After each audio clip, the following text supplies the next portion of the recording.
Sebelum melanjutkan, jangan lupa subscribe dulu, terima kasih. Bab 201, apakah kamu mendapat masalah? Tidak apa-apa, kakek, kata Shen Ruei. Baru saja aku dihina oleh beberapa anak kecil. Tapi sekarang aku baik-baik saja, kakek, kata Mukiki. Kakek Shen menatap Mukiki dan bertanya, apa yang mereka lakukan padamu?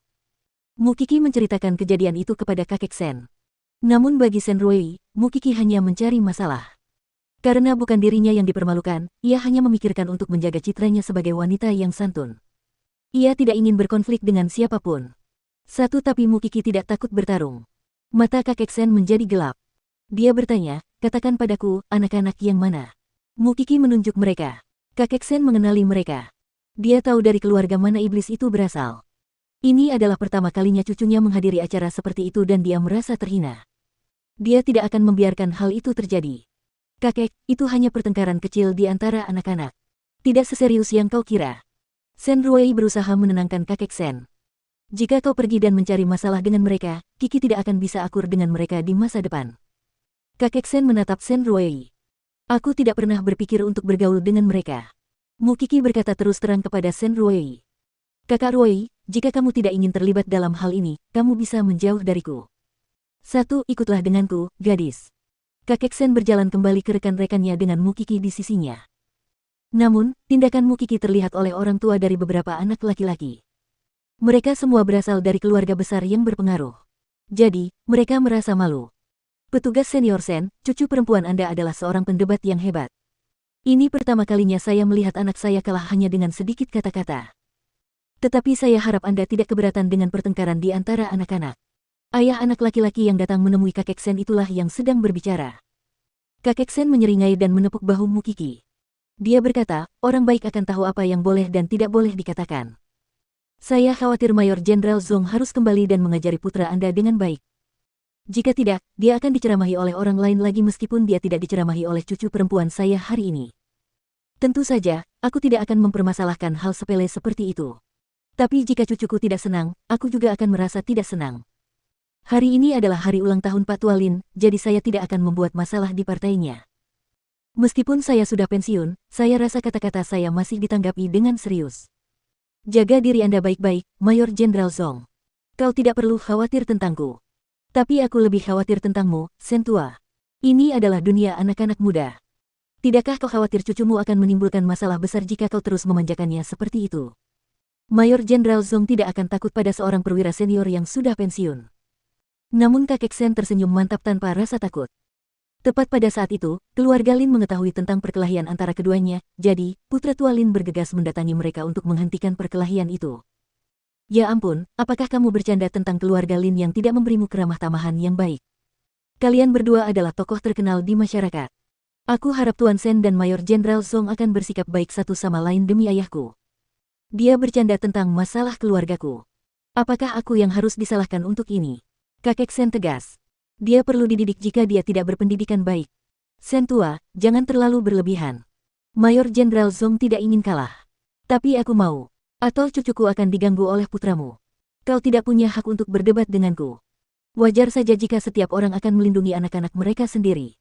Namun, kakek Shen ingin memberitahu dia bahwa Kiki bukanlah seseorang yang bisa diinjak-injaknya. Dan putranya bukanlah seseorang yang bisa dipermalukan oleh sembarang orang. Jika Mukiki dipermalukan sejak awal, lalu bagaimana dia bisa menghadiri acara-acara seperti ini di masa mendatang? Wajah mereka berdua merah karena marah. Namun, Mukiki dan kakek Shen tidak kalah. Shen Ruei terengah-engah. Dia selalu menginginkan kedamaian. Dia pikir orang-orang tidak akan menyukai orang yang kompetitif. Jadi, baginya, Mukiki seharusnya tidak mempermasalahkan hal ini. Dia tidak percaya ibunya mengatakan Mukiki memiliki EQ rendah sebelumnya. Sekarang, dia telah berubah pikiran. Mengapa Mukiki tidak tahu tentang seni berinteraksi dengan orang lain? Hanya saja dia sudah memutuskan untuk tidak mengalah dalam masalah seperti ini.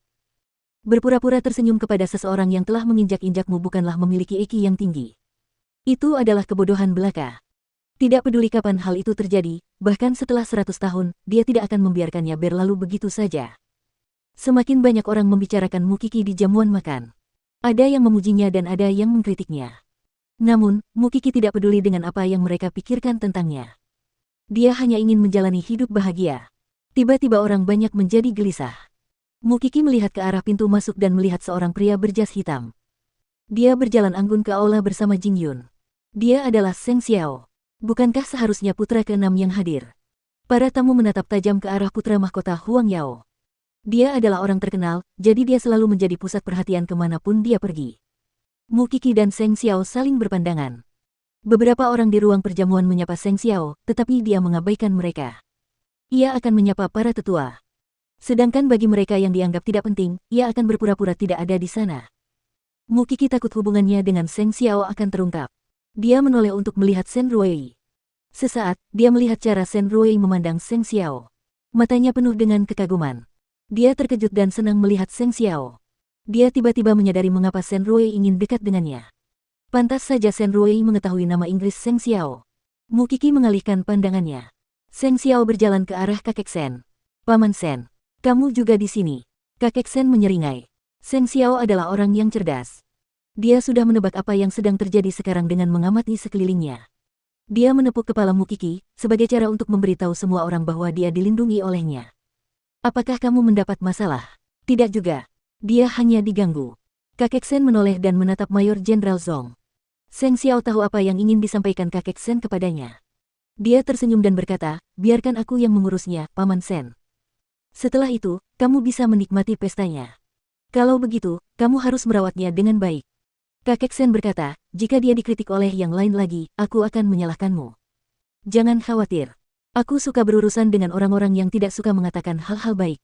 Itu hobiku. Seng Xiao sengaja mengatakannya dengan keras agar orang-orang mendengarnya.